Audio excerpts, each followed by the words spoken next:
أعوذ بالله من الشيطان الرجيم بسم الله الرحمن الرحيم وصلى الله على محمد وآل بيته الطيبين الطاهرين السلام على المهدي السلام عليكم ورحمة الله وبركاته. Inshallah, this will be our sixth and final introduction to the four pillars of awaiting Imam al-Mahdi alayhi salam. They are very important introductions. The things that I've mentioned, we need to work on them before we can even understand or try to apply the four pillars that inshallah we will discuss in details. Now, we did say that one of the elements of true awaiting the Imam alayhi salam is sincerity, and we spoke about that. Now let's move on to the second essential element of awaiting the Imam. Just like any other act of worship, they require preparation and readiness. So does awaiting the Imam alayhi salam. And why? Because awaiting the reappearance of Imam al-Mahdi alayhi salam is not a small deed. It's a lifelong mission that touches every corner of our personal and social lives. It's one of these ibadat that it encompasses all aspects of life. That's why awaiting is not tied to a specific season or just a certain moment of life. A true believer is always in the state of awaiting. Imam al-Sadiq salamullah alayhi says, تَرَقَّبُوهُ صَبَاحًا وَمَسَاءً. Await him in the morning and in the afternoon. And therefore we see Imam al-Sadiq alayhi salam also said, من سره أن يكون من أصحاب القائم عجل الله تعالى فرجه الشريف فلينتظر وليعمل بالورع فإن مات وقام القائم بعده كان له من الأجر مثل من أدركه فجدوا وانتظروا هنيئا لكم أية العصابة المرحومة. He said, whoever would be pleased to be amongst the companions of Al-Qa'im, may Allah hasten his reappearance, let him wait, act with piety, and uphold good morals while he is in the state of waiting.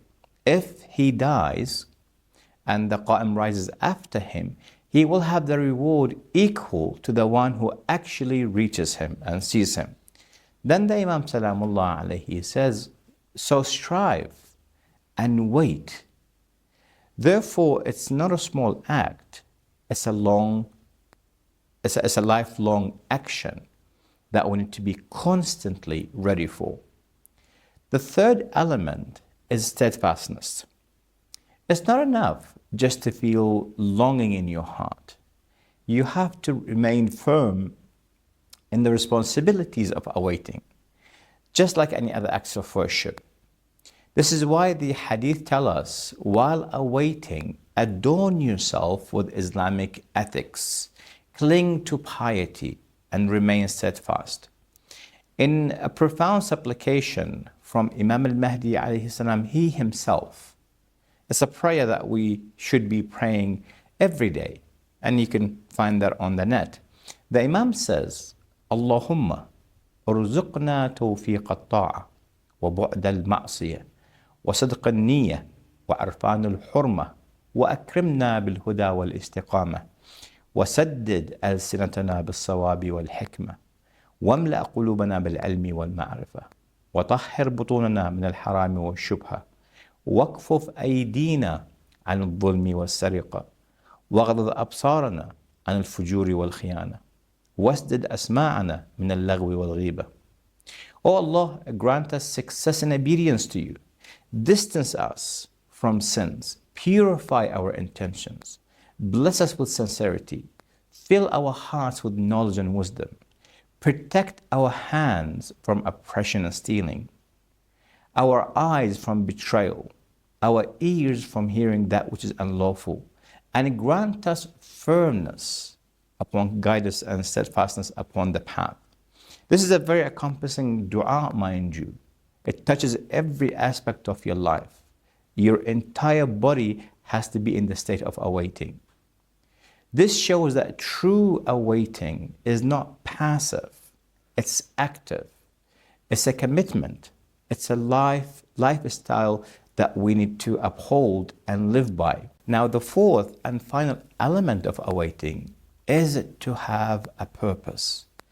Every act of worship has an ultimate goal, and awaiting is no difference. The purpose of awaiting, it can be in two reasons, or 2 points, if I can say. One is to gain the pleasure of Allah subhanahu wa ta'ala. That's what every act should entail. Including awaiting is only a means to Allah's satisfaction. Two, to prepare ourselves for the global government of Imam Mahdi alayhi salam. This divine promise of justice and truth is what we long for. That's the purpose of us waiting. We read a hadith from Imam Sadiq salamullah alayhi. He says, إن دولتنا آخر الدول ولو لم يبقى أهل بيت لهم دولة إلا ملكوا قبلنا لئلا يقولوا إذا رأوا سيرتنا إذا ملكنا صرنا بمثل سيرة هؤلاء وهو قول الله تعالى عز وجل والعاقبة للمتقين. He says, the Imam, along the lines, our state will be the final state. No household will remain except that they will rule before us.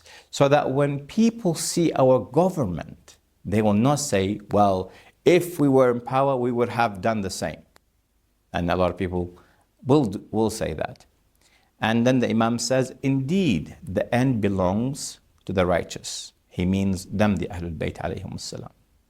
So what does this mean for us? It means a true believer must shape their life with two goals: seeking Allah's pleasure and preparing to stand in the ranks of Imam al-Mahdi alayhi salam. At the start of this discussion, we said real awaiting is not about slogans or empty longings for the Imam. It's about transforming our life. It's about living a life where culture of awaiting flows through our personal and social experiences. And only when these four pillars, readiness, longing, steadfastness, and having a purpose, are present in our lives, can we truly say we are living the lifestyle of the awaited. But guys, remember, these essential elements are required in the state of awaiting.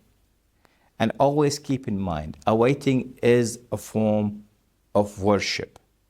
Like any other type of worship that requires preparation, like salah, requires wudu. It requires you to have intention, and so on and so forth. And therefore, it needs to be treated as such. Not just passive waiting, living your life, living your daily life, just waiting for the Imam. If he comes, welcome. If he doesn't come, we're not losing anything. If that's the state of mind that we have, then believe me, we are far, far away from our Imam. So inshallah, with the will and the help of Allah subhanahu wa ta'ala, we will dive into the four pillars as of the next video, inshallah. Wassalamu alaikum wa rahmatullahi wa barakatuh.